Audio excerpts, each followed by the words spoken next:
Preguntas para los mormones sinceros para iniciar bien el año 2014. Primera pregunta. Si el matrimonio es esencial para lograr la exaltación. ¿Por qué Pablo dice que es bueno para un hombre no casarse? Ver Primera de Corintios 7 verso 1. Segunda pregunta. Puesto que la palabra de sabiduría nos enseña a abstenernos del alcohol. ¿Por qué Pablo anima a Timoteo a beber vino para curar su estómago? Ver Primera de Timoteo 5 verso 23. Tercera pregunta. Si la obediencia a la palabra de sabiduría, que nos dice que nos abstengamos de la cafeína, el alcohol y el tabaco, es importante para nuestra exaltación. Porque dijo Jesús que no hay nada que puede entrar en un hombre que lo pueda contaminar. Ver Marcos 7 verso 15. Cuarta pregunta. Si Jesús es el Jehová del Antiguo Testamento y el Elohim se refiere a Dios en el Antiguo Testamento, ¿puede explicarnos el significado de Deuteronomio 6 verso 4, que dice, escucha, oh Israel? El Señor, Jehová, nuestro Dios, Elohim, es un Señor, Jehová. Quinta pregunta. ¿Por qué enseña la Iglesia mormona que podemos casarnos en el cielo cuando Jesús dijo en Mateo 22, verso 30 que en la resurrección los hombres ni se casan, ni son dados en matrimonio? Sexta pregunta. ¿Cómo pueden los varones mormones ser dioses en el más allá? Cuando Dios ya había dicho que antes de él no fue formado Dios, ni habrá ningún Dios formado después de él. Ver Isaías 43 verso 10. Séptima pregunta. Si Dios tuvo un padre que era un Dios, ¿cómo es que Isaías 44 verso 8 dice que Dios no conoce ninguno fuera de él? Octava pregunta. Si Dios alguna vez fue solo un hombre que progresó hasta convertirse en un Dios, ¿cómo se explica el Salmo 90 verso 2, que dice, desde el siglo y hasta el siglo, tú eres Dios? Novena pregunta. ¿Cómo puede Dios ser un hombre exaltado cuando Números 23 verso 19 dice que Dios no es un hombre? Décima pregunta. ¿Por qué enseña la Iglesia mormona que Elohim tuvo relaciones sexuales con María para producir a Jesús cuando Mateo y Lucas enseñan que era virgen? Ver Tessier, enero, 1853, p. 158. Pregunta 11. ¿Por qué enseña la Iglesia mormona que Jesús pagó por nuestros pecados en el huerto de Getsemaní? Cuando Primera de Pedro 2 verso 24 dice que fue en la cruz. Pregunta 12. ¿Por qué Bruce McConkie escribió que un hombre puede cometer un pecado tan grave que le pondría más allá de la sangre expiatoria de Cristo? Doctrina mormona. 1979, página 93. Cuando la Biblia dice que la sangre de Cristo nos limpia de todo pecado. Ver Primera de Juan verso 7. Pregunta 13. ¿Por qué enseña la Iglesia mormona que el hombre existió primero como espíritus en el cielo cuando en Primera de Corintios 15 verso 46 dice que el cuerpo físico es antes que el espiritual? Pregunta 14. Puesto que la declaración de Jesús, sed, pues, vosotros perfectos, ver Mateo 5 verso 48, está en el tiempo presente. ¿Es usted perfecto en este momento? ¿Espera ser perfecto pronto? Según Hebreos 10 verso 14. ¿Cómo somos hechos perfectos? Pregunta 15. Porque los mormones dicen que los palos en Ezequiel 37 representan la Biblia y el libro de Mormón.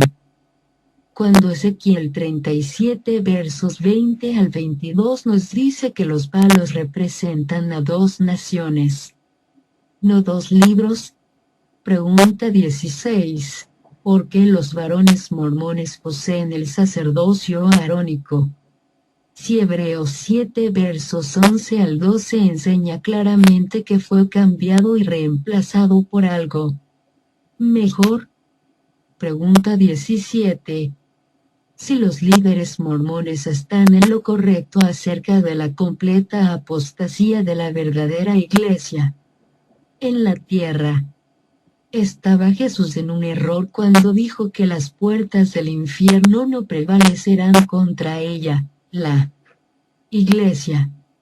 Ver Mateo 16 verso 18. Enseñan que era virgen. Ver Tessier, enero, 1853, p. 158. Pregunta 11. ¿Por qué enseña la Iglesia mormona que Jesús pagó por nuestros pecados en el huerto de Getsemaní? Cuando Primera de Pedro 2 verso 24 dice que fue en la cruz. Pregunta 12. ¿Por qué Bruce McConkie escribió que un hombre puede cometer un pecado tan grave que le pondría más allá de la sangre expiatoria de Cristo? Doctrina mormona. 1979, página 93. Cuando la Biblia dice que la sangre de Cristo nos limpia de todo pecado. Ver Primera de Juan verso 7. Pregunta 13. ¿Por qué enseña la Iglesia mormona que el hombre existió primero como espíritus en el cielo? Ver Marcos 7 verso 15. Cuarta pregunta. Si Jesús es el Jehová del Antiguo Testamento y el Elohim se refiere a Dios en el Antiguo Testamento, ¿puede explicarnos el significado de Deuteronomio 6 verso 4, que dice, escucha, oh Israel? El Señor, Jehová, nuestro Dios, Elohim, es un Señor, Jehová. Quinta pregunta. ¿Por qué enseña la Iglesia mormona que podemos casarnos en el cielo cuando Jesús dijo en Mateo 22, verso 30 que en la resurrección los hombres ni se casan, ni son dados en matrimonio? Sexta pregunta. ¿Cómo pueden los varones mormones ser dioses en el más allá, cuando Dios ya había dicho que antes de él no fue formado Dios, ni habrá ninguno cuando? En Primera de Corintios 15 verso 46 dice que el cuerpo físico es antes que el espiritual. Pregunta 14. Puesto que la declaración de Jesús, sed, pues, vosotros perfectos, ver Mateo 5 verso 48, está en el tiempo presente. ¿Es usted perfecto en este momento? ¿Espera ser perfecto pronto? Según Hebreos 10 verso 14. ¿Cómo somos hechos perfectos? Pregunta 15. Porque los mormones dicen que los palos en Ezequiel 37 representan la Biblia y el libro de Mormón.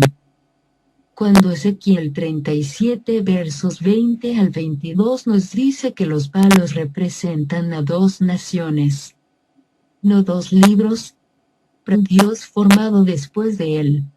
Ver Isaías 43 verso 10. Séptima pregunta. Si Dios tuvo un padre que era un Dios, ¿cómo es que Isaías 44 verso 8 dice que Dios no conoce ninguno fuera de él? Octava pregunta. Si Dios alguna vez fue solo un hombre que progresó hasta convertirse en un Dios, ¿cómo se explica el Salmo 90 verso 2, que dice, desde el siglo y hasta el siglo, tú eres Dios? Novena pregunta.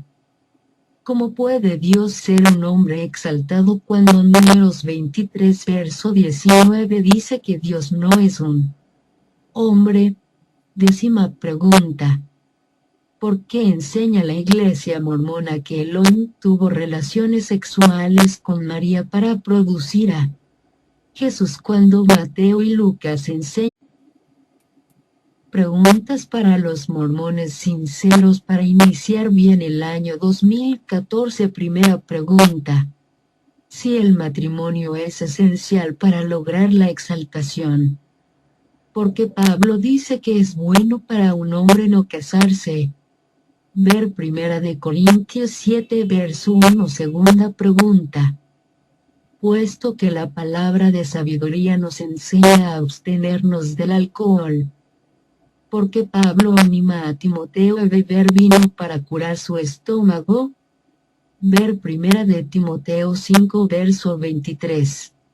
Tercera pregunta. Si la obediencia a la palabra de sabiduría, que nos dice que nos abstengamos de la cafeína, el alcohol y el tabaco, es importante para nuestra exaltación. Porque dijo Jesús que no hay nada que puede entrar en un hombre que lo pueda contaminar.